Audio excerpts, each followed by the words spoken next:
Pernahkah kamu duduk diam, mencoba menikmati waktu luang, tapi tanganmu entah kenapa otomatis meraih ponsel? Hanya untuk membuka media sosial, menggulir tanpa tujuan, hingga waktu berjam-jam hilang begitu saja. Dan saat menutup layar, ada rasa hampa. Tapi anehnya, keesokan harinya kamu mengulanginya lagi.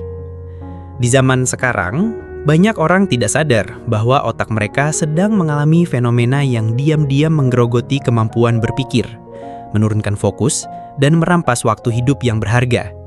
Fenomena ini dikenal dengan istilah brain rot, pembusukan otak. Ini bukan istilah medis resmi, tapi dampaknya nyata. Kamu mungkin sudah merasakannya.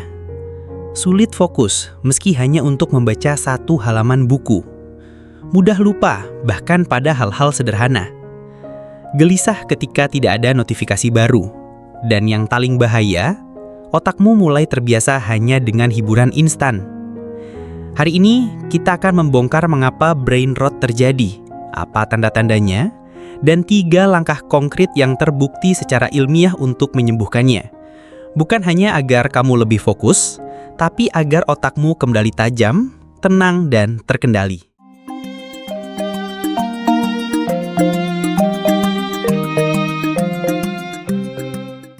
Bayangkan otakmu seperti sebuah taman. Ada jalur setapak, pepohonan, dan bunga yang indah. Tapi, setiap hari, kamu membiarkan hujan deras informasi mengguyurnya tanpa henti. Tidak semua hujan itu baik. Sebagian membawa benih gulma. Lama-lama, jalur setapakmu tertutup, pohon-pohon layu, dan bunganya mati. Itulah yang dilakukan overstimulasi pada otak. Konten singkat, notifikasi tanpa henti, dan informasi yang tidak relevan memaksa otak kita bekerja terus-menerus, tapi tanpa kedalaman. Akibatnya, fokus jangka panjang menurun. Otak terbiasa hanya pada potongan informasi 10-15 detik. Kapasitas berpikir kritis melemah. Sulit menyambungkan informasi menjadi pemahaman utuh. Rasa puas instan menjadi candu, sehingga tugas-tugas penting terasa membosankan. Seperti kata filosof Romawi Seneca, kehidupan kita singkat, bukan karena waktu yang diberikan terlalu sedikit, tapi karena kita menghabiskannya dengan sia-sia.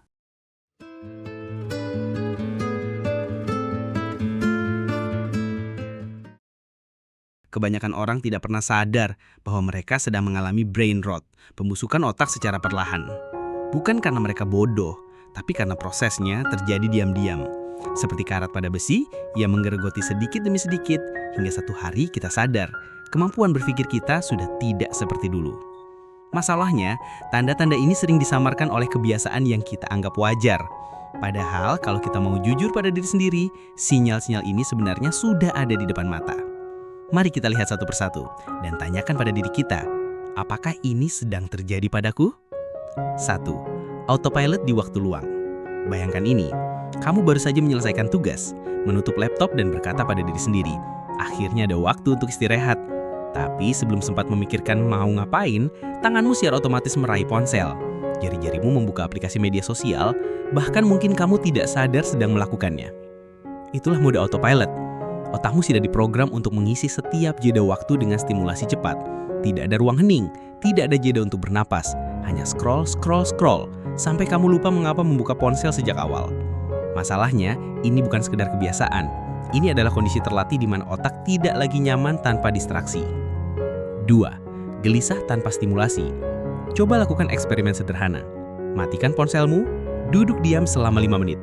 Tidak ada musik, tidak ada layar, tidak ada obrolan. Hanya kamu dan pikiranmu sendiri. Bagi sebagian orang ini terasa nyiksa. Muncul rasa tidak tenang, seolah-olah ada yang hilang. Detik demi detik terasa seperti menit.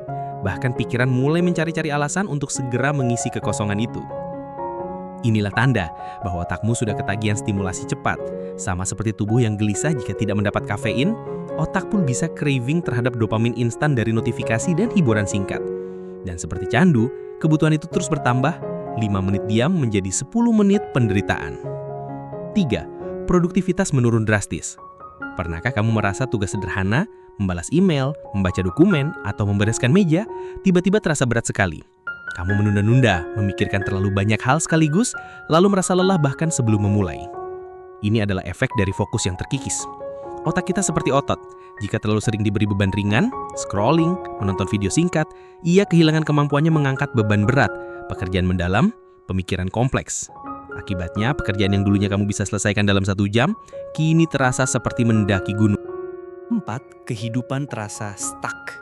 Ini mungkin yang paling berbahaya. Perasaan bahwa hidup seperti berjalan di tempat.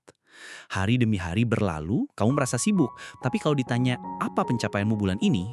Kamu bingung menjawab. Yang kamu ingat hanyalah video-video lucu, berita-berita singkat, dan tren-tren viral yang lewat begitu saja. Sama seperti tanaman yang kekurangan cahaya matahari, hidup tanpa pertumbuhan lambat laun akan layu.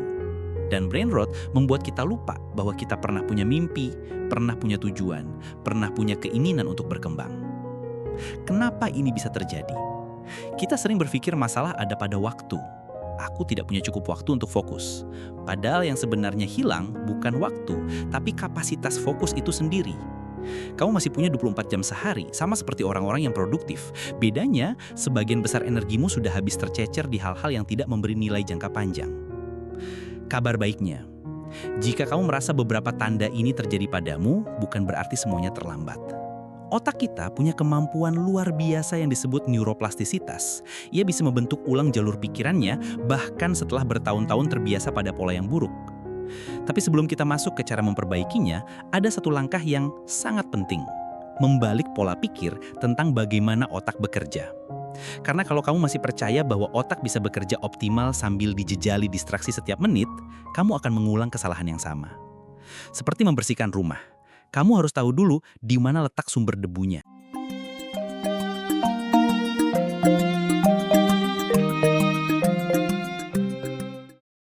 Otak kita seperti sistem operasi paling canggih di dunia. Ia mengatur segalanya, belajar, mengambil keputusan, berkreasi. Tapi, seperti software, kalau terlalu banyak aplikasi berjalan di latar belakang, performanya melambat. Konten cepat itu ibarat snack. Enak, bikin lagi, tapi memberi kenyang palsu. Otak terasa aktif, padahal tidak mendapat nutrisi yang membangun pemahaman. Seperti tubuh yang butuh gizi seimbang, otak pun butuh informasi berkualitas dan fokus mendalam untuk tetap tajam. Kalau komputer lemot, kita bersihkan cache, tutup aplikasi dan restart. Begitu juga otak, kurangi distraksi, beri waktu istirahat, isi dengan bacaan, ide dan tantangan yang membuatnya tumbuh. Kabar baiknya, otak punya fitur self-repair, asal kita memberinya ruang dan asupan yang tepat.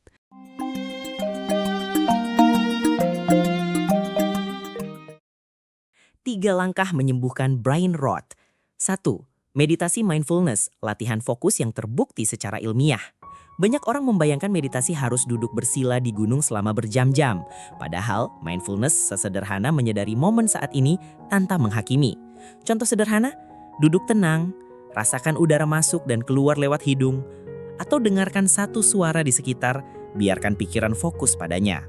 Saat pikiran melayang, cukup kembalikan fokus dengan lembut, tanpa marah pada diri sendiri. Menurut riset di Harvard Medical School, meditasi mindfulness mampu menumbuhkan ketebalan gray matter di hippocampus, area otak yang berperan dalam memori dan regulasi emosi. Setiap kali kita mengembalikan fokus, kita sedang mengaktifkan prefrontal cortex dan memperkuat koneksi saraf di sana. Itu sebabnya meditasi disebut sebagai latihan beban untuk otak. Semakin sering dilatih, semakin kuat kontrol fokus kita. 2. Membaca buku, gym terbaik untuk otak. Scrolling media sosial membuat otak seperti menelan fast food, cepat tapi miskin gizi. Membaca buku sebaliknya membuat otak menggunakan jalur berpikir yang jarang dipakai, menghubungkan ide-ide kompleks, membangun imajinasi dan visualisasi mental, memproses informasi dalam durasi panjang tanpa distraksi. Penelitian dari Carnegie Mellon University menemukan, membaca rutin memperkuat white matter, jalur kabel saraf yang menghubungkan berbagai area otak, sehingga informasi bisa berpindah lebih cepat dan efisien. Efeknya, pikiran lebih jernih, pengambilan keputusan lebih cepat, dan daya ingat meningkat. Tips memulai, pilih topik yang benar-benar bikin penasaran. Mulai dari 10 hingga 15 menit per hari, lalu tingkatkan durasinya. Biarkan rasa ingin tahu yang memimpin, bukan paksaan. 3. Membagi zona waktu untuk otak, ritme yang membuatnya optimal. Otak tidak diciptakan untuk on 24 jam. Ia bekerja paling baik dalam ritme teratur antara fokus dan istirahat. Contoh, zona produktif 06.00 hingga 12.00. Tanpa scrolling, fokus penuh pada pekerjaan penting. Zona santai 13.00 hingga 15.00. Boleh hiburan tapi tetap batasi waktunya. Dalam bahasa neuroscience, kebiasaan ini membantu mengatur neurotransmitter dopamin dan hormon kortisol. Dopamin yang stabil menjaga motivasi, sedangkan kortisol yang terkendali mencegah kelelahan mental. Seperti mesin yang tahu kapan harus gas dan kapan harus rem, otak akan bekerja lebih efisien dan jarang mengalami burnout.